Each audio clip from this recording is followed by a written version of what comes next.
What's up, Internet? My name's Nerdy. And I'm Clevers. And this is the 134th and final nightly morning show. We get nerdy nightly. And we thought we'd share it with you.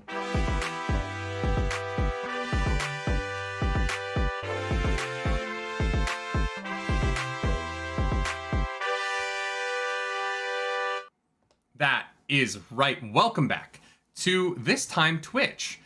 We wanted to do the final morning show on Twitch because the final morning show is going to be the reverse of the first morning show. Yep.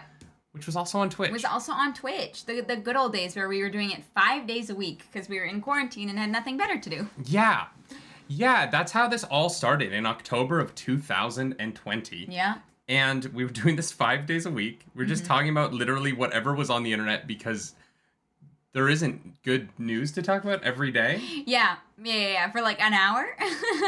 It's funny because there was a point where I would literally just spend 11 to midnight every single day just being like, do you care about any of this? Have you heard of this thing? Most of the time the answer is no. Yeah, we made up a lot of the news back then.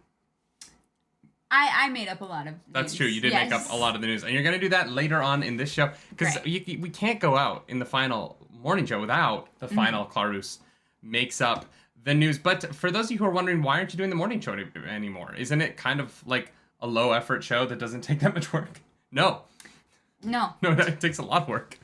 But more than that, we recently realized that we wanted to do something fun around Star Trek. We are both huge Star Trek fans, and Star Trek Strange New Worlds has come into our lives. Yeah. And we both love it. Yeah, we really, really like it. And at the same time, we both realized that I haven't seen as much Trek. I've seen like the original series, and I've seen Next Generation and some of the movies, mostly the new movies. Mm-hmm. You've seen a lot more Trek than I have. Yeah, which is like, that never happens. Yeah. Like, I watched all of Enterprise. It was like set to PVR record, and like whatever day it aired was like Tuesday or something, you know, like you came home PVR. from that. Yeah, like that's what it was. Like my family introduced me to the older Trek, so I've seen, the OG I haven't seen a lot of, but I've seen all of Next Generation, because I did a rewatch a little while ago. I've seen a lot of Deep Space Nine. I've seen a good amount of Voyager. I've seen all of Enterprise, and yeah, I've seen all the new movies and like a couple of the older ones. Yeah, I've definitely seen episodes from all of them, but I've never watched them all in order. And so we thought, why don't we do that together? And so coming in July, that Monday morning slot is going to be replacing the nightly morning show. We're going to have a Star Trek weekly deep dive where we're going to get through all of Trek eventually. Apparently it's like 643 hours of Trek right now. Love it. So we're going to get through all 643 hours together every Monday morning at 11 a.m. over on our YouTube channel, youtube.com/nerdynightly. I cannot wait to dive into all of this. I didn't like DS9 when I was a kid, and I have been told that it's a show that is a lot easier to get into as an adult. Okay, fair enough. And so I'm really curious to go back and see how DS9 hits me differently now.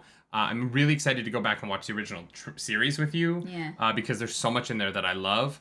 And I'm excited to see, I haven't seen all the movies. Yeah, I've only, I think, seen like 2 of the older movies. I've seen the 3 newer ones, obviously. But the older ones, I watched 2 of them. And I can't even remember the names of the 2. For the first time right after Leonard Nimoy died. Oh, wow, yeah. A group of friends got together and like projected those 2 movies on a big screen, had like an afternoon, and it was really beautiful.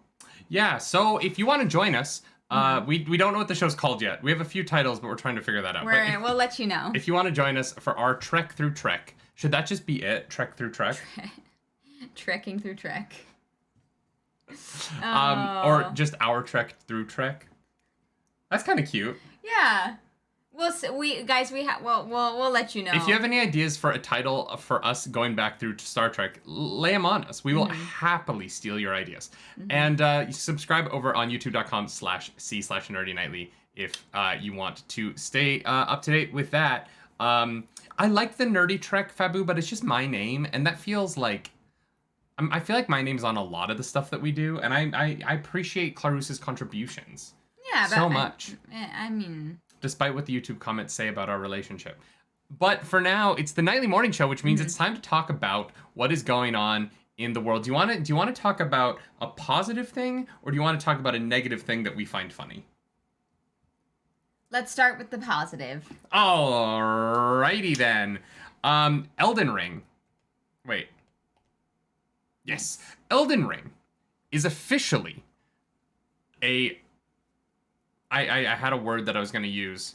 Elden Ring has gone mainstream, is essentially what is happening here. Okay. Because Elden Ring has outsold Call of Duty this year. Wow. Yeah. For those of you who don't know, From Software is the game company behind the game Elden Ring, as well as Dark Souls, Demon Souls, Bloodborne, and Sekiro. They have a very particular style that is grueling. And because of that, it has hurts. a loyal and devoted fan base that I feel like I'm slowly becoming a part of as I become more obsessed with playing these games. But they've always kind of had this niche category put upon them, you know? Oh, yeah. The Soulsborne people, they're off in their own corner. They're doing their thing, but, you know, they're not really attracting a lot of new audiences. Yeah, just leave them alone. They won't bite. Well, they might. This has changed. Elden Ring, despite being still grueling, a lot would say much less grueling than previous Soulsborne games, has gone mainstream and managed to outsell Call of Duty and is even approaching the sales numbers of Cyberpunk 77. Damn. Which... So, okay, I have a question. Yes. My first question is, do these numbers account for all of the people who bought Elden Ring day one because they didn't know what they were getting into, played it for 30 minutes, hated it, and returned it? Okay. No, that wouldn't count as a sale. I don't think a lot of people return the game. I think that, I saw a lot of people on Twitter who were like, oh, no. Oh, sure. I'm willing to bet there are thousands of people who return the game. Yeah. I do not think that there are millions of people who return the game. Fair enough. You know what I mean? Like, I just don't think that that is realistic in terms of... Yeah, I don't think that's realistic. I feel like this game is without a doubt a smash hit. Yeah. I think that there were, they were peaking concurrence on Steam in the 900,000s, right? And that's only on one way to play the game. There's also Xbox, there's also PS5, and so I was about to say there's also the Steam Deck, which apparently can run on, but that is Steam. So you have this game that's being played by a million people concurrently. It's not that ridiculous to say that 13 million people have bought it. Yeah. So do you know what Call of Duty has sold? Some Call of Duties have sold a lot better than the last one. Call of Duty Vanguard. Right. This new one didn't actually do great compared to others, right? Yeah. And so there is a part of me that has to wonder, do you think that this has... obviously, Elden Ring is a massive success, but do you think that we're seeing the end of the Call of Duties? Do you think that series is on a steady decline? It seems to be, from the outside, from someone who does not play them. It does seem to be that Call of Duty is slowly dying off. They kind of just keep doing the same thing over and over again. Yeah. Like, I don't know how much more you can do with Call of Duty. Like, right? Like... There was a recent article, I think it was on Kotaku, it might have been IGN, where they... apparently they quoted someone as from Call of Duty saying that the reason the latest Call of Duty failed was because of World War II. Yeah. Yeah, I saw was because of like the World War II setting. And I'm like, sure. Maybe people aren't interested in a World War II game anymore the way that they were when I was a kid. I remember when Call of Duty 2 came out and like, holy bonanza. That was the whole thing, right? Yeah. You were either a Call of Duty kid or you were a Halo kid. And I, of course, was a Halo kid. But yeah, I don't know. Fabu Moose says Call of Duty, like FIFA or NBA games, will never die. I'm afraid that I don't know if I agree with that. I just don't know. Like, Call of Duty is a specific thing, and I don't know how you revamp it to keep it going. I think you stop going yearly. Yeah. I think that Call of Duty's biggest problem is that it's every year.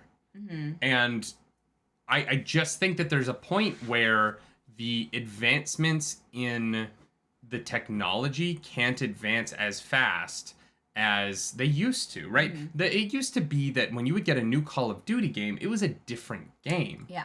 Also, campaign used to matter. I remember every Call of Duty campaign up until Modern Warfare.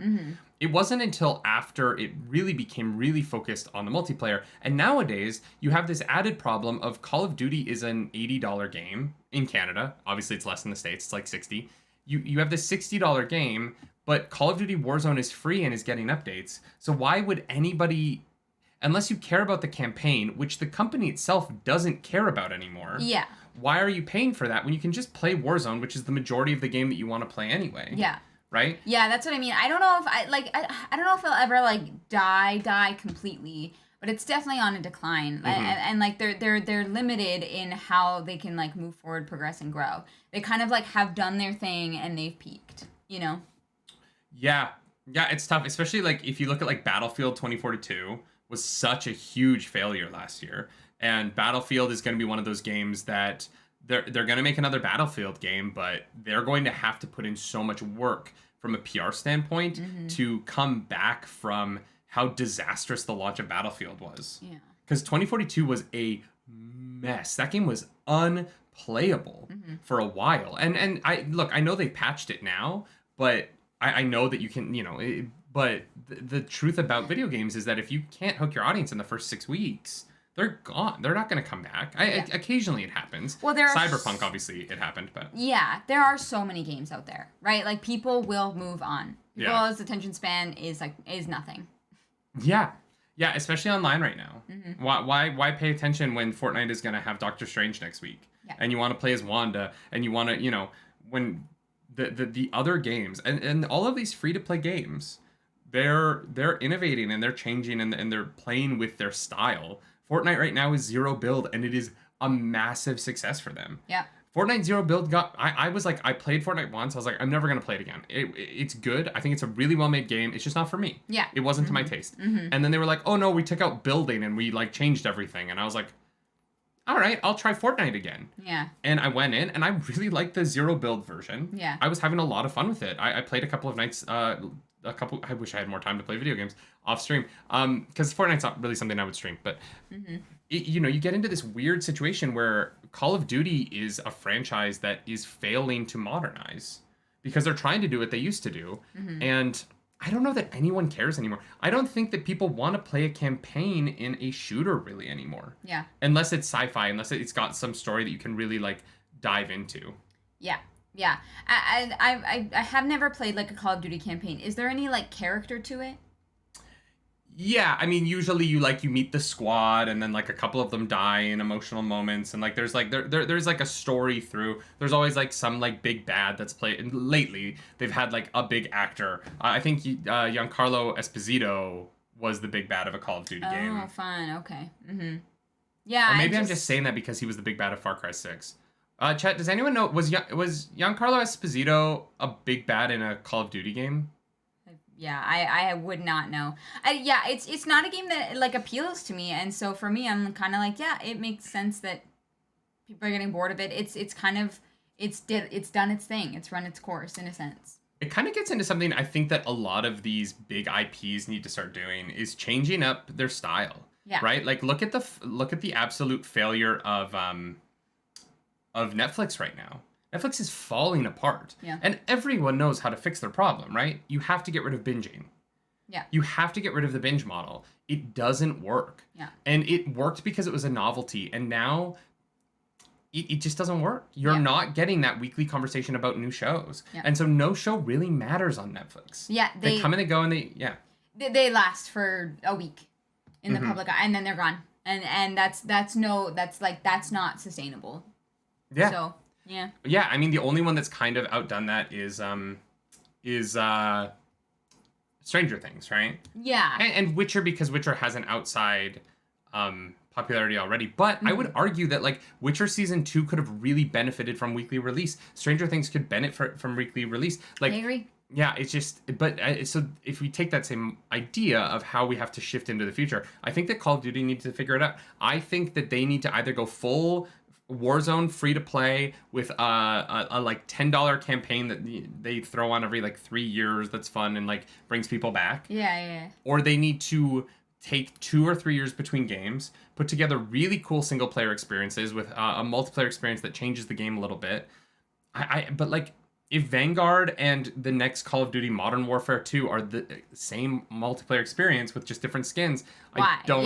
Yeah. Why would you spend that much money on it? 100%. I think that this is why we're seeing a lot of these studios being like, we're going to invest in crypto. Don't do that right now. Can we talk about the negative thing that we both find funny now? Let's go for it. Let's freaking go. Crypto's dying. F's in chat. F's in chat. See what I did? I tied in Call of Duty. Mm-hmm. No. I saw what you did. I was impressed. You're very funny. You're a funny lady. Crypto is done for? Do you think crypto's done for? No, I don't think it'll ever. It's like a cockroach, you know, like you won't ever like really kill it. It's still there somewhere, just waiting. I don't think it's completely like dead. There will always be people who like try and bring it back, who like keep it going because they've, you know, invested their entire personality into it. But it's not looking good. Yeah, for those of you who don't know, basically every crypto has basically fallen off the face of the earth. But the big one is Luna, which was marketed as a stable coin, meaning that there was money that was put into a separate account that would be put into... Basically, my understanding of a stable coin is that they had a bank account with billions of dollars. And if Luna coin started to dip, that bank account would activate and it would buy into Luna coin to like keep it stable. Mm-hmm. So it's basically a reserve fund to keep the coin stable. But the problem is, if the only person buying from the stable coin is the reserve fund, then the reserve fund just kind of depletes itself. Yeah, it runs out. And so Luna coin, which was trading around $100 not too long ago, is now trading at less than $1. And KSI lost $2.8 million. Yeah, that's gotta suck. I don't know him. I'm sorry.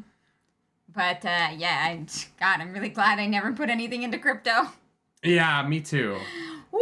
I mean, look, I think that Bitcoin is still over 30,000. I think Bitcoin and Ethereum are still going to survive. That's what I mean. It's like a cockroach. Like, it won't ever completely die. There'll always be one or two that are good, but it's not looking good for everybody else. I think what's so fascinating to me about the crypto situation, though, is that any crypto failing hurts the other cryptos. Like, I don't think that the general public can differentiate between them. And so you end up in this situation where the general consensus around any one crypto gets conflated into every other crypto's reputation. Mm-hmm. And so Luna coin going down so big, so hard. Articles everywhere about KSI loses $2.8 million because turns out that stable coins aren't that stable. That hurts all cryptos, right? Yep. And, you know, it almost is in a position where it would be better for Bitcoin and Ethereum if regulators would regulate away smaller coins.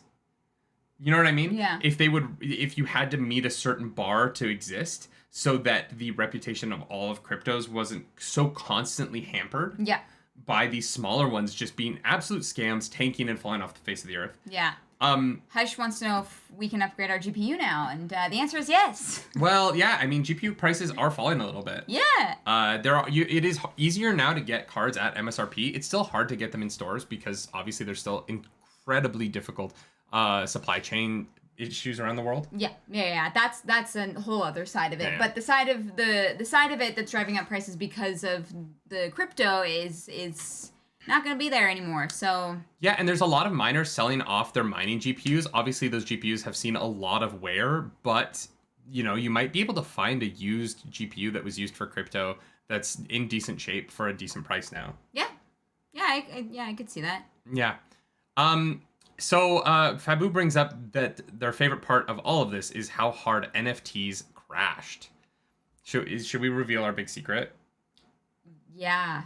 So all of our savings was locked up in NFTs, and yeah, I took a photograph of Nerdy's butt, and we minted it. I don't know what the we sold it to ourselves. Lost a lot of money. Yeah. It was a really bad business decision, but it's a great photo of his butt. So yeah, Threk also brings up Legal Eagle on YouTube's a video on NFTs. Yes. We are not NFT experts. Go watch Legal Eagle's video. He describes a lot of the issues with NFTs. But my favorite issue with NFTs is that they went the exact way that everyone kept telling people who liked NFTs said they would go. Yeah. Like, people were like, no, like, somebody's gonna buy this for more than I bought it for. And I was like, no, they're not. And then that was true. Yeah, like, you're not, no. No. I don't want a unique coded picture of the same thing that someone else had. Like, it doesn't, I've never understood the appeal for NFTs. And so I'm not sad about it. Of AI and like of AI generated artwork. It's not even like there's no skill in it. No, right? no. And like, because people are like, well, like what's so incredible about like the Mona Lisa? And I'm like, what do you mean? It's something that someone made with their hands, and it's like this gorgeous piece of art that has affected human emotion for generations. Why do these mostly white men think that anyone is going to care about their bored ape? I literally could not tell you. It baffles me. Hush Charles says Beeple is the real winner here. Dude, mad cashed in at the peak of the hype. And here's the thing. There are people who made a crap ton of money off of this. There's also a lot of people who were following people online that they thought that they could trust. Yeah. Who don't have a lot of money. Yeah. Who were led to the edge of a cliff. Yeah, who thought that this was going to be the way for them to make some money and maybe get out of situations that they were in.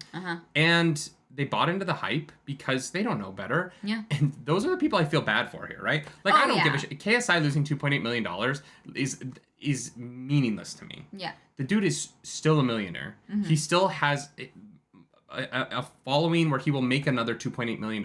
Yeah. Like, he's just fine, right? Yeah. But like your average, like John Smith over there, who's like, I wanted to put $10K into this so I could like get out of credit card debt. Way to dox my real name. Smith. Are you the doctor? I mean, isn't every white man really just named John Smith? Yeah. Yeah, John Jacob Jingleheimer Smith. That's the one. His name is my name too. Yeah, I like, it's tough because there's a part of me that wants to lean into the schadenfreude of the death of crypto. Maybe not the death, but of this dip in crypto. But also, like, I feel bad for people who are like, I had $5,000. I hope that this would change my life, and now I have $0. And I'm like, that sucks, dude. Like, yeah. That does suck. Yeah, I do feel really bad for those people, and there are definitely a lot of people online who pushed crypto in a way that maybe they shouldn't have because they didn't know. You're looking mighty submissive and breedable, brother. That scared the crap out of me. Holy. John Smith lost all his money in NFTs. Pocahontas must be really bad. General Kenobi. Bigger How, thank you for the follow. Thank you for that follow. So, in real life, Pocahontas didn't marry John Smith. So, she can't be too mad at him, because... yeah, Disney...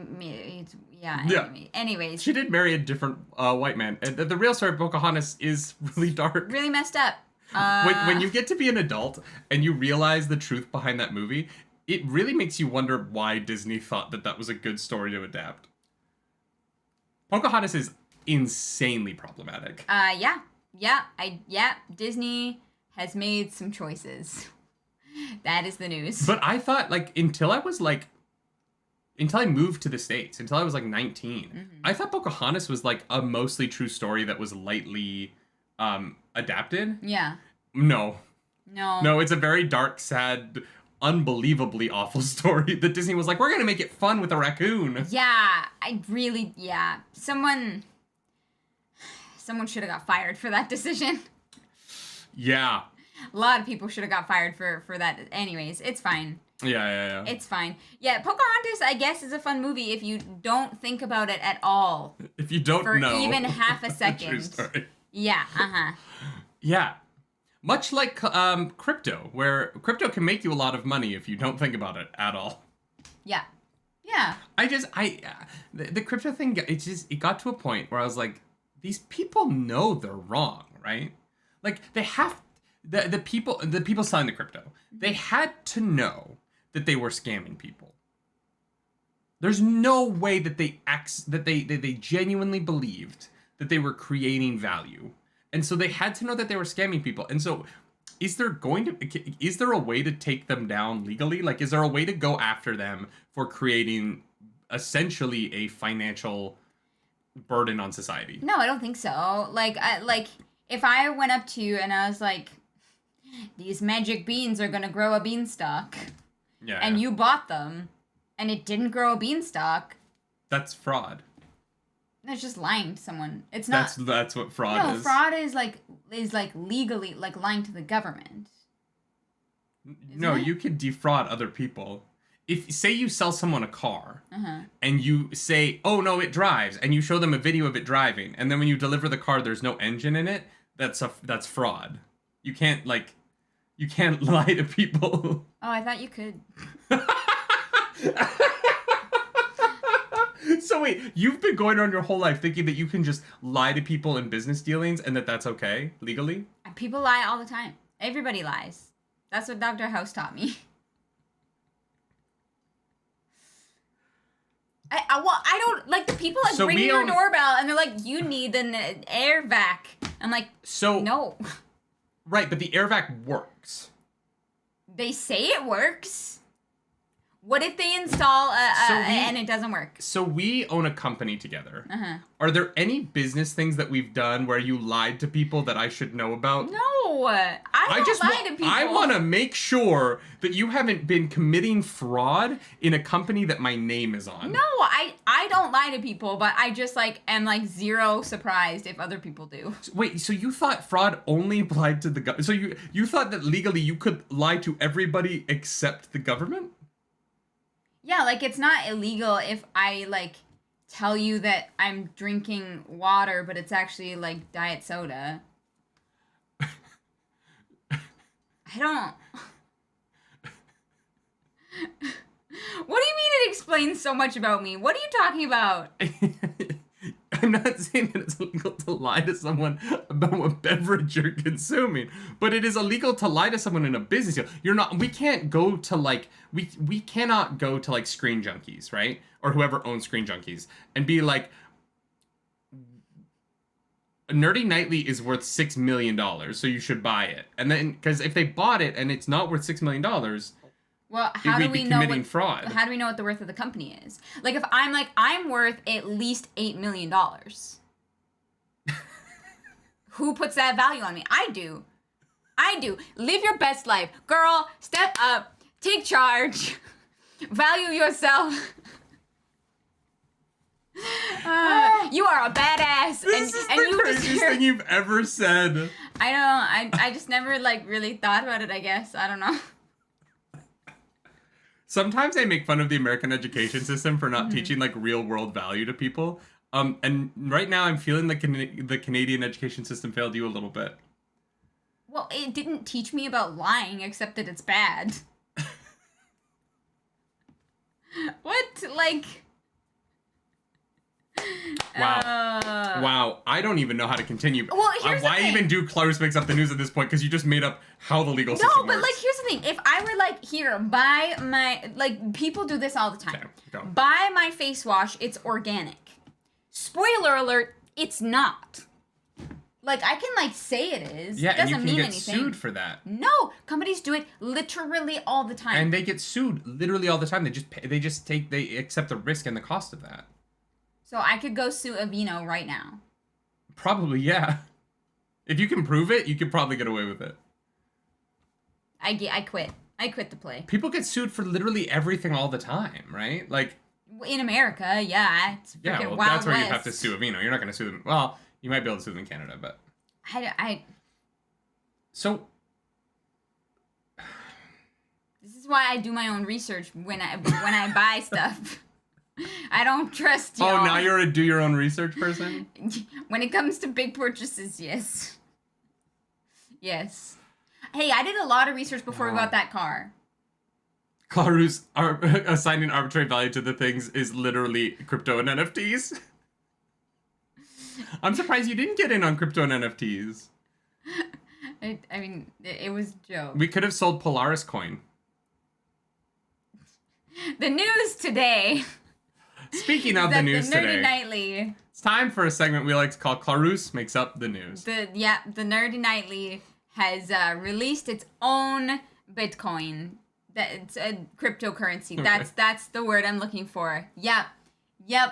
It's called Nerdy Coin. Okay, what makes Nerdy Coin different from other cryptocurrencies? Well, Nerdy Coin is only exclusively for nerds.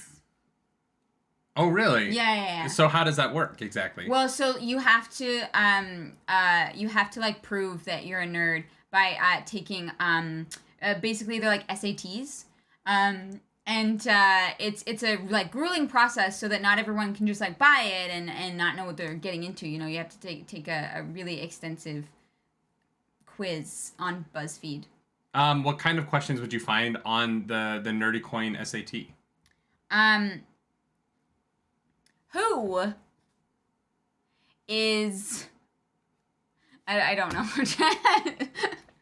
Would you? So here's my question. As someone who is not the best at remembering things, do you think that you could pass the nerdy SAT? Absolutely. It's questions like how to spell Raxacoricofallapatorius, you know? And if you're a nerd, obviously you know what that is. Right? Chat, can you pose some nerdy SAT questions for Clarus so we can see if she can pass the nerdy SATs? Wow.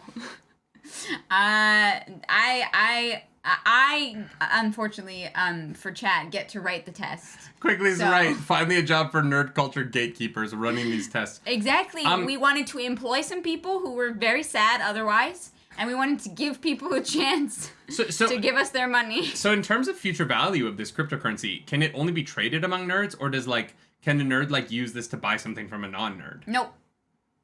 Only among nerds. So it's kind of an exclusively, it's a currency to be exclusively used at Comic-Con. Yeah, which is why it's stable. There it is. That was good. Thanks. All right, Clarus, Threk challenges you to list the Buffy big bads in season order. Buffy's not nerdy. I write those SATs. Buffy doesn't count.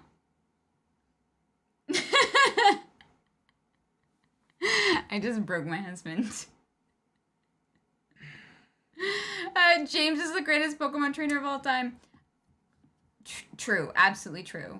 Because it's about your connection and not, how many battles you win. James steals Pokemon from children. Let's not give him the best anything. He wants to connect with as many Pokemon as possible. Yeah. Look, we get it. James is gay. But just because you're gay does not mean that you can steal things from children. That is my hot take of the day. My hot take. Being gay does not allow you to steal animals from kids. Could you imagine those people in real life going around stealing children's pets? That's awful. Yeah, I'd have sex with James. But he's not a good person. I would have a threesome with Jesse and James. Absolutely. Yeah. Well, the one thing that would be annoying is the rhyming. And Meowth. No, Meowth is not invited. This is only if Meowth is there. Meowth is we're putting him in a kennel for the week. He's going to puppy spa or kitty the spa. daycare. He's gonna level up in the daycare. Because Meowth is not. No. I'm not having sex with Meowth in the room. Oh my god. What does that hole do? Oh my god. Did you know that most women queef after sex? Are we gonna get a series of Meowth sex facts? Is that gonna be your next TikTok series? Before, in the Pokemon episodes, it's when they cut to commercial, it just is Meowth pops up and is being Meowth is the cameraman. Don't forget to douche before you do anal. Wow, normally we keep the morning show a little bit cleaner, but for this last one, we're canceling the morning show. It's the last one. It's the last one. No one's gonna sponsor this shit anymore. That's so funny. Yeah, I really like this one. The peach. This is a Joy Burst. It's a caffeinated sparkling water, but this is the peach mango one. Or no, it's just peach. Yeah, no, peach mango. It's tasty. I like it a lot. I like it. All right, y'all. Well, let's get into it is the morning show, so we got to talk about the box office, which I should have had pulled up. I'm going to pull it up now. But How dare you? we're not talking about final numbers because obviously we recorded this on Sunday. But I still want to talk about the weekend because Doctor Strange, if these numbers are final, which they might not be, they might go up or down a little bit. But it looks like Doctor Strange is going to have almost a 70% drop. Really? Yeah, huge week 1 to week 2 drop. It's still going to pull in over 60 million in week 2. Yeah, okay. It's probably not the kind of drop that they want to see, though. No, it's still at almost 300 million domestic after only 2 weekends. So they can't be too upset. The Doctor Strange and the Multiverse of Madness is guaranteed to hit $1 billion at this point, right? Really? It's only at 300,000. Yeah, but it's at 700,000 worldwide. It only needs 300 million more. Oh. Gotcha. Yeah. Okay. So it's almost guaranteed. If you can hit 700 million in 9 days, I think the chances of it not hitting $1 billion are really low. Okay, yeah, that's fair. So they have to be happy with that. But what do you think that this huge drop off means for Doctor Strange? I don't know. I think for us, at least, it's getting warmer outside. Like, people, I think, are with, like, COVID kind of not coming to its conclusion. It's still very much real, but, with people being, like, over it. Yeah. You know, I think that I think that they're going out and being social, going outside more. It's that time of year where things start to warm up, and so people tend to do, there's like an uptick in like outdoor activities and stuff like that. So that's the only thing that I can think of, because I think the hype around Doctor Strange was really high. Yeah. So it seems weird that it would have a bigger drop off. Here's the thing. A lot of movies that have massive opening weekends have big drop-offs just because the opening weekend is so massive. Yeah, you can't, like, hope to keep up with that. You know, I think that Doctor Strange having a 60-plus million week 2 is still really solid. Yeah. It's not Spider-Man No Way Home, but I don't think it was ever going to be. And I think that the problem is that people are comparing it to Spider-Man No Way Home. Right. You know what I would actually... I really want to look at really quick is... We also want to go see it again, so... You know what I want to look at is the Batman. What was the Batman second weekend? Because the Batman, domestic weekly. So the Batman second weekend was 60 million, or the Batman second weekend was 90 million for the whole week. So if you look at that, like the Batman, this had a similar second weekend to the Batman, which I think a lot of people think is a successful movie, right? But it managed to outpace the opening weekend of the Batman by $60 million. Wow. Right? And so, I think that you're really just seeing how much, I think that first weekend is really just going to pop off for Marvel movies, and that's just kind of how it goes. Yeah. But I don't know. I think that people... And I put it in the graphic down here. I think people put a lot into the drop percentage, without realizing that like 60 million second weekend is a lot of money. Yeah. Oh no, it definitely is, and I think that especially for Marvel movies, people don't want to be spoiled, and will go and like try and see it right away. As opposed to other things where people aren't, making their YouTube thumbnails literally spoilers. People love to spoil Marvel movies for people, and I don't really understand why. So I think that might have something to do with the like huge boom the first weekend as well, and then that tapered off. I also think you're right. We're heading into warmer weather, but we're also heading into the summer where the Monday through Thursday grosses are a lot higher. If we look at May 9th, which was a Monday, I don't think was a holiday.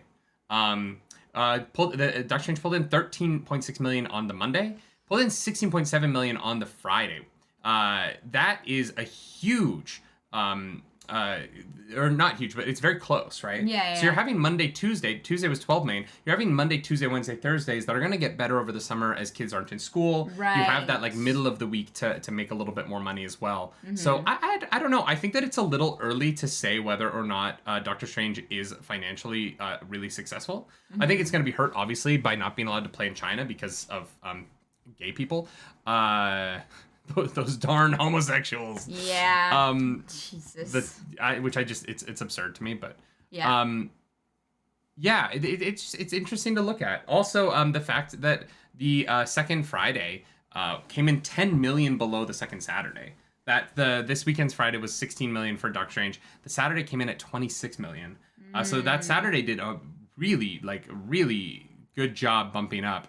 And we'll see where the Sunday ends up Where being. it falls to, yeah, because it's only 2 Eastern Yeah, Standard Sir Jimmer Time. says last time I went to the theater 2 weeks ago, I caught COVID, so you're right to hesitate.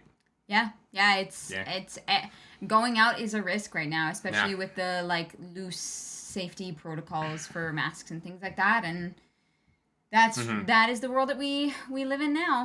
The other the only movie opening in wide release this week that is worth talking about is Firestarter, the remake of the 80s horror film, this time starring Zac Efron. Oh, what? Yeah. I didn't know that was happening. Yeah, not many people did because it bombed hard. Firestarter came in with only 3,800,000 for the weekend. It opened in 3,400 theaters, meaning that it made just over $1,000 per cinema on its opening weekend, which is just not what you want to see. That is a massive disappointment for Universal, especially given the brand of Firestarter. You know, it's a pretty famous film. And Zac Efron's star power. You would think that this would be a movie that people would know about. I have never seen a trailer for this movie. Never seen a trailer. Didn't know it Never was heard coming out. about it. Didn't know Zac Efron was working on anything right now. Like, And I like Zac Efron, and I like the original Firestarter. Like, this is something that This was I'm marketing. so shocked. Yeah. I have not seen. Guys, I open YouTube every morning, search trailers drop today, every single time, and I have never heard of this movie. That's crazy to me. Yeah.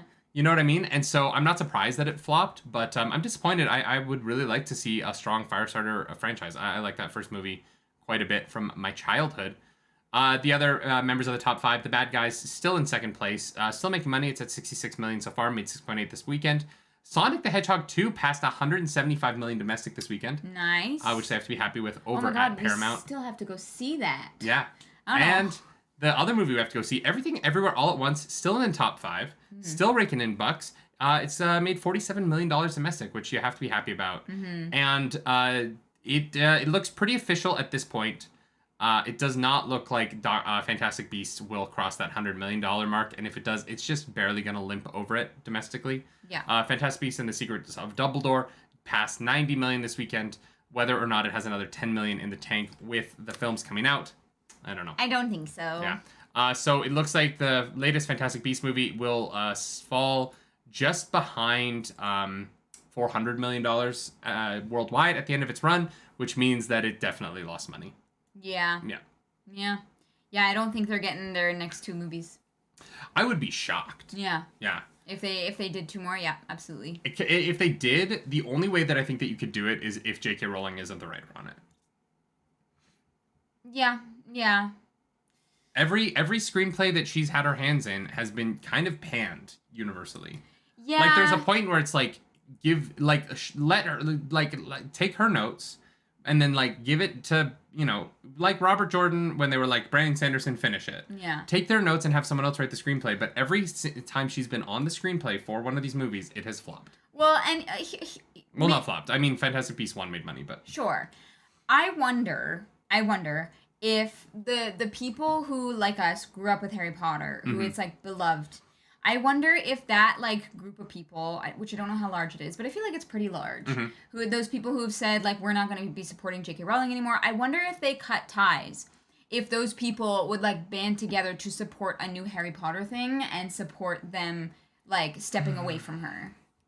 Because I think we would. the problem is here's the thing, like in order for them to cut ties, they would have to pay her probably billions of dollars. Yeah. And then at the end of the day, like she still gets billions, you know what I mean? Like it still benefits her for them to cut ties.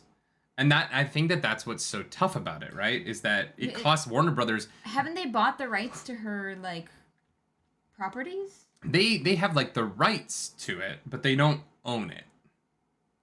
Right? So like they're basically like licensing the rights to it from her in the same way that like Sony doesn't own Spider-Man, but Sony owns the rights to make Spider-Man movies. Yeah. Right?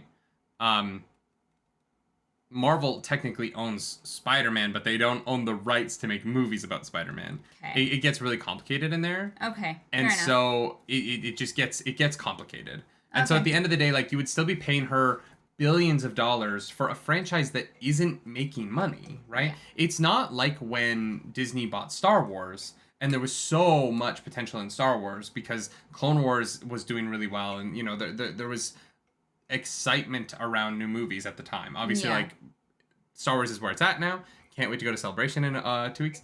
But I don't know. For Warner Brothers, you'd have to imagine that the math on buying the franchise out from under her in the hopes that people come back to it when It's not a they gamble. don't I don't have- think they yeah. would take. Yeah. I don't know. No, I don't think like practically they would. I'm just curious, like if there are people who would come back to a Harry Potter thing that didn't involve J.K. Rowling. I think they would if the original cast came back. You would have to do like Cursed Child the movie. You know what I mean? Yeah. I think I think the only thing that could possibly save the financial life of Harry Potter, because like I'm not gonna go see it, right? Like we've said we're not gonna see Crimes of Grindelwald. We're not gonna support any Harry Potter stuff. We're not gonna pay to go The see Secrets it. of Dumbledore. Yeah. Sure. Yeah. What the Fantastic Beasts movie? We're not gonna go pay to see it. Yeah. We're only talking about it in failure, right? Like we're not like trying to promote it. I'm not like recommending you go see her stuff. But yeah, I can only think that the only thing that would save the franchise at this point would be for J.K. Rowling to either reverse course, apologize, and like donate a crap ton of money to trans causes, which I think would be huge, right? I think that would endear a lot of people to her if she were willing to change her stance. Or they cut her out, they bring the original cast back, and they do something new with it, but with with at least Daniel Radcliffe and yeah, for sure. probably Emma Watson. Rupert Grint if they can get him. He's a strange one. Yeah, He just does his own thing. I love him. I just I think that I honestly I think Matthew, what's his name, who played Neville, like they could honestly make a new Harry Potter movie with Harry, Hermione, and Neville. Neville and people would Just in terms of like their Hollywood star power. yeah. Since Harry Potter, yeah. If they could do something with Tom Felton, people would love it. Oh yeah, just do Malfoy the sequel, right? Like, because that would be an incredible series. Mm-hmm. How does Malfoy reconcile what he did? Yeah. It would be very adult, but it would be great. And I think that's the only way that they could save it at this point. Yeah. They're gonna lose money on Secrets of Dumbledore, and I mean they have the parks, so maybe like the parks make the money, but Yeah. I don't know. Yeah, I don't know. Do you think they'd like to, if they could, because she was only in the reunion special as 2 minutes of archive footage? Yeah. Sure, yeah, but like, yeah, cutting her out. I don't think that was Warner Brothers, though. I think that was whoever directed that didn't want to deal with her. Fair enough. Yeah. Yeah. Yeah, it's a tough thing. Dark Dispatch says, honestly, if you rewatch the Harry Potter movies, some really aren't that good. Yeah. Disagree. The fourth I think movie, they're all pretty solid. No, the fourth movie is not that great. But the hair, babe. The hair. The hair is most of the reason why it's bad. No. I like them. I like that they all have lion manes. I like that they brought in the hair designer from the original Lion King movie to do all of the hair in Harry Potter and the Goblet of Fire. Oh my god. I think they did a really good job on that. No. Goblet of Fire, yeah, Goblet of Fire is a mess. It's so fun, like, but there's still especially such good stuff in it. Like, I think that that movie is a mess. Sure, but like Robert Pattinson as Cedric Diggory is fantastic. Sure. The people in it are amazing. The last 20 minutes of that movie are really good. Absolutely. I'm just saying, like, that movie is messy. Oh, sure, yeah. Like, the best part of that movie though is the Durmstrang and Bobaton introductions. The like weird like march and like the acrobatic dance. And then like acro. And I was like, are you okay? Yeah. Yeah, that was interesting. Yeah. Yeah, the best Harry Potter film is probably 7 or 8. The two of them together, like one movie. But then after that, it's like the best directed Harry Potter film is still probably 3. 3 is my favorite book. It is not my favorite movie. I just think in terms of like doing something interesting with the direction of the franchise, I feel like 3 is the best from like a director's I think perspective. it was like a strong choice. I don't know if it was From the a best. but like cinematography, like it really like it had a style that I feel like a lot of the movies didn't. And honestly, David Yates' style I find was fun in 5, and then it like just kind of like got less interesting every time. And now that we're on his what, Crimes of Grindelwald is his, or no, Secrets of Dumbledore was his 7th Harry Potter franchise film. You know, I think that it would be fun for them to do something different. Honestly, that would be the other thing. Bring back the original cast and get David Yates off those movies. Yeah. Let him go. He needs to go direct something else and like expand his horizons. Yeah. Yeah. Seriously. Yeah. Uh. But yeah, that's about all I want to talk about. That Fantastic Beasts was a failure. And no one is surprised, because apparently it's not good. Haven't seen it, don't care to. Yeah, I really am not interested to see it at all. The one movie I really hope makes a little bit more money, The Lost City, the Channing Tatum, Sandra Bullock movie, is sitting at 97 million. Yeah. I hope it crosses. I want them to get that 100 million. Guys, I like that movie a lot. Go see The Lost City. It's it's really good. We really enjoyed it. Yeah. Yeah, there's a lot of movies we have to see, though. We haven't seen The Northman. We've not seen Everywhere All at Once. We've not seen Sonic 2. I know, we've been so busy. We've not seen Ambulance. We haven't seen The Unbearable Weight of Massive Talent. Oh my god, we have to watch that. That's one I'm fine to watch at home, though. I don't need to see that in the theater. Yeah. We haven't seen Ambulance, the Michael Bay movie that has made 22... What was the budget on Ambulance? Michael Bay's Ambulance made $22 million so far. Do you guys like Michael Bay movies? Is anyone going out to see... I like Michael Bay movies, but... I mean, I know you do. Ambulance... yeah, I kind of want to go see The Northman and do, like, interesting, like, spoiler chat, on, like, my YouTube channel. Its budget was $40 million. Big oof. Wow. Can you imagine? Michael Bay cuts his budget on his film. Because most of his movies are like $100 million plus movies. He cuts his budget by over 50%. And still manages to lose $20 million at least. Wow. Wow. Yeah, that's rough. Joe Lurker likes that True Blood is getting a sequel. I think it's just a reboot, right? I don't know. I don't think you can sequelize the True Blood show. True Blood spoilers are too much a part of why, but like I don't think you can make a sequel to True Blood. Because of like gods and shit. How many ambulances did they blow up? I don't think they blew up any. I haven't seen it, so I don't think they blow up the ambulance. I think it's everything else that blows up around the ambulance. The Cage Fiasco looks to be great fun. I've heard amazing unbearable The Unbearable Weight of Massive Talent. I've heard it's very good. I've heard everyone really likes it. Yeah. All right. It will be nice to see the origin story of Eric Northman. Fabian says, I like the explosions of Michael Bay films. I like Michael Bay. It's complicated. I don't know if I've seen a Michael Bay film. You've never seen a Transformers movie? We've talked about this. I know, but it is so hard for me to remember all of the things you haven't seen. Fair enough. Like, that is not a fair expectation. You've never seen Armageddon? Wow. No. That's nuts. He's directed... Oh, okay, 59 credits, but a lot of those are music videos. Well, he's directed so many music videos. Yeah, wow. You didn't see Pearl Harbor or Bad Boys? No. Oh, wow. The Rock is Island. really good. I've seen The Island. That is the one Michael Bay movie I've seen. My favorite thing about The Island is that Scarlett Johansson apparently wanted to show her boobs in it, and Michael Bay said no. He's like, we don't need it. Yeah. All right. Because it's not what you expect from Michael Bay. Yeah. He seems to be a man of excess, and I'm pleasantly surprised if it's true that he was the guy who was like, no, we don't need boobs. This is a quality film about humans being grown to harvest organs. Yeah. Mm-hmm. Sorry, that's spoilers for the twist in The Island, a movie that came out in 2005. Like 15 years ago. God, Ewan McGregor had The Island and Star Wars Revenge of the Sith in the same year. What a year for Ewan McGregor. 2 movies that were both critically loved. Yeah. Mm-hmm. Neither of those was very Hey, loved. the fans. I don't know, I like The Island, but it is weird. I love that movie. Oh, it is a guilty pleasure for sure. Oh, Jimon Hansu's in it. Like, Jimon Hansu is in literally everything. He's just in everything. Yeah. And you know what? I love it. I'm into it. I want them to do some kind of reveal in the DCEU that he's like the Nick Fury of that universe. Because he's in all of them already. Yeah. And I want him to bring everyone together for like a multiverse movie. And they're like, wait, you were the king of that fish planet. And you were also the wizard Shazam. And you were also... He's like, yes. Dark Dispatch wants a show that's just footage of your reactions to watching horror films. Should we make that?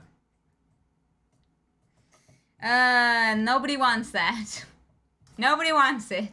Faiso is actually right here. Michael Bay's The Idea of American Excess. Booms equals good, boobs equals bad. But also, like, he's making movies that are, like, PG-13 appropriate. And he knows he knows how to ride that line really well. He's like, he makes movies for 13-year-old boys. You know what I mean? Yeah. And some of them go beyond that, right? Like The Island does a little bit. The Rock definitely does. The Rock is an incredible film. Armageddon is ridiculous, but so fun. He made really good movies 20 years ago. And now his movie is not doing good. No. Honestly, though, the trailers are just like, oh, yeah, it's Jake Gyllenhaal in an ambulance. And you're like, okay. Oh, cool. All right. My favorite Michael Bay moment is there was a convention where he was brought on stage to like do a speech about a television, and he just loses it and like walks off stage, and the presenter has to come out and be like, everyone put a round of applause for Michael Bay. Oh, that poor announcer. Yeah, this was it. This was the final morning show. That was it. That was it. Yeah, it's kind of bittersweet. I don't want it to end. Yeah. But it has to end. Because we have other things we want to accomplish in this life. This Star Trek show is going to be a lot of fun. We're super excited about it. Yeah. Yeah, should we do like a poll for the name? In the Discord, yeah. Yeah, we'll do like, I think like Trek Through Trek is fun. Yeah. TTT. Okay. I like, we also thought about like Boldly Going Back, but there's a Boldly Going podcast and we feel like it might be too close. Mm-hmm. Trek Squared. Oh my god. I'm sorry, Frankenbeans. Claris and Nerdy at Tanagra. Isn't that the like nudist planet? I don't remember. Sex Monkey. We should record it in the nude, but with censor bars. Right. And then we'll say that we're recording from live from Tanagra. Oh my god. Cut something from your schedule. Yeah. We're putting away the morning show to make room for new things. Yeah, so Jim, we've done 134 of these, and they're fun, but so here's the honest truth: the morning show is hard because we are live so much that it's hard to have stuff to talk about in the morning show, because when Monday rolls around, between her stream and my stream, we've already talked about everything. Because like if there's been a big announcement over the weekend, someone's brought it up to us. And so it feels weird for us to have like a news show about stuff that we talked about over the weekend publicly on the internet already. Yeah. And so it just never felt like the vibe for us. We're not journalists, you know. This has always been about fun and our opinions on things. And I don't know. I feel like if there's a thing we want to talk about, we'll just talk about it in a video. But to dedicate this like whole show to it, that, you know, I don't think that we want the morning show style to be like the future of our content. And so it was really fun to do. It inspired a lot in us. I feel like we've learned so much from doing it. Oh god, yeah. Producing 134 episodes of a show like this will teach you so much about how to make something. But it's kind of gone as far as I think either of us wanted it to. And I think we both kind of felt that we were at a point where we were just kind of doing it every week to do it every week. And I think we want to push ourselves. Yeah. New, we're going to boldly go. Yeah, the morning show's been amazing. And like you said, we've learned so much from it. But it's a tough one for us. It's a tough one for us. And there's just more things that we want to do. So... yeah. The other one I think was retrekking our steps. Or was that it? Retrekking our steps was one. Was an option. Originally I wanted to call it the retrek, but there is a Retrek podcast, of Yeah, course. yeah. So Such a good name. yeah. I mean, who knows? The morning show might come back one day. If we could get someone to, if we get to the point where we could like launch it as a show with someone who produces it, then it might come back. I could see it coming back, but until then, I don't know. It's a lot of work for me because I do all the like behind the scenes work on it and making the graphics and stuff, and it's just a lot of work for a show that doesn't financially like do anything. Like it doesn't, as much as I love doing it, like financially, it's not a show that has ever made money. Which is like the reality of when you make content online. You kind of have to look at like what does well in the algorithm and what doesn't. Yeah. And the morning show is our lowest performing show for the amount of work that it does. And that's kind of it's weird. Once this becomes your job and once you have like taxes and things, you start to look at the content you make differently. Yeah. And the morning show is like fun, but it's a lot of work for something that doesn't bring anything in. And it doesn't bring in a new audience. Like if we going through our analytics, the morning show is where we get the fewest new subscribers. And so it's just kind of like, all right, well, yeah, if we want to grow, we have to you do have to follow those trends a little bit, unfortunately, and then that's also the reality of the situation. So absolutely. there's a lot of conflated reasons that we're doing this, but at the same time, it's bittersweet because this was the show that started us on this idea of like making shows and not just like streaming and then maybe cutting it up for YouTube, but like actually being like, no, we're doing a thing. And I'm really proud of these 134 episodes. I kind of wish we could have gotten to 150, but like that would have taken all summer. And yeah. Who knows? Maybe one day we'll do like 4 weeks of like Monday through Thursday, so that we can get the morning show to 150 episodes, and then yeah, sure. It's only going to be 132 on YouTube because there are the 2 lost episodes. There are 2 episodes that don't exist anymore, but yes, that's true. Yeah. Sex Monkey says they are not physically capable of being mad about more Trek content. All right. More Trek content. Frankenbean says apparently rumors are breaking now about a specific casting for Loki season 2. Ooh, fun. So Jimmy says we should make a show about getting angry at stuff. I'm just not interested. No, I'm not interested in that. I'm interested. I don't mind. I don't like being angry all the time. I don't mind like making a Morbius video and saying like that movie was really bad. But I don't see anything online, Frank means. I want it to be honest. I don't want to create something to be mad at someone. When you make that your brand, I think that you make really boring content. And if you're one of the people who makes that content and you feel like I'm calling you out, I am. Just positivity is a pleasant thing sometimes. But I know that you probably disagree with that. I don't understand. I don't understand people who's like, I get it because they make money and you're like profiting off of it, but like people like watching. Yeah, that's exhausting. No, thank you. Yeah, especially if you're the thing that you're angry at tends to be women and minorities. Yeah. No thanks. If you make an hour-long video about how Avienda is going to be played by a black woman, your content sucks. Yeah. Many more people watch your content than watch mine, but your content sucks. Yeah. And I'm comfortable saying that because I don't give a shit. Yeah. Yeah. It's not our vibe. It's crazy to me that more people would watch our stuff if we were racist. Yeah. Like everyone's like cancel culture, and I'm like, I don't know that cancel culture exists because you can be pretty racist and build an audience off of that. Yeah, the number of people who have audiences who say heinous things shocks me. Or like that guy. Oh my god, the guy. I think his podcast is called the Fresh and Fit Podcast. He's the guy that was like, female orgasms like don't actually have any value. Yeah. As a high value man. As a high value. Yeah.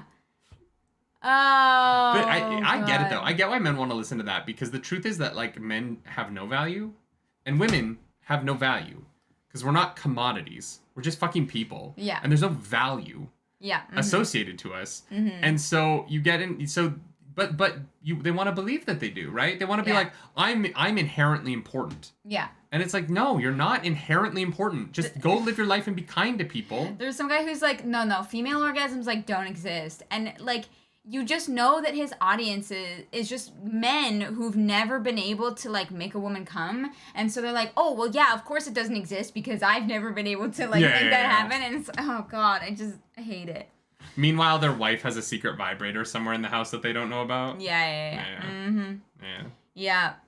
Thanks, Did Iron. High Value Man just sounds like a new moniker for Alpha Sigma male. Yeah. It's the same. It's all the same stuff. Yeah, I hate it. I'm an alpha male, guys. I'm an alpha male. You want to know how I know I'm an alpha male? How? Because I said so. Wow. That's how the internet works. I'm also worth $8 million, so that's how NFTs work. My favorite thing about guys who call themselves alpha males is that they don't understand the concept at all. Because, like, an alpha male within, like, where it comes from, there are very, very flawed studies of wolf packs. The alpha is the one who takes care of the pack. Yeah. Including the women in the pack. Yeah. And so if you think that you're an alpha male and you don't take care of the people around you, you're not an alpha male. Like, if you call yourself an alpha male, but you're going to court because you don't pay your child support, you're not an alpha male. You're a dick. Yeah, that's not how that works. Yeah. Oh, God. Yeah. Yeah, I hate it. Joe Lucker only knows Fresh and Fit through other YouTubers criticizing them. I only know them from TikTok and people making fun of them.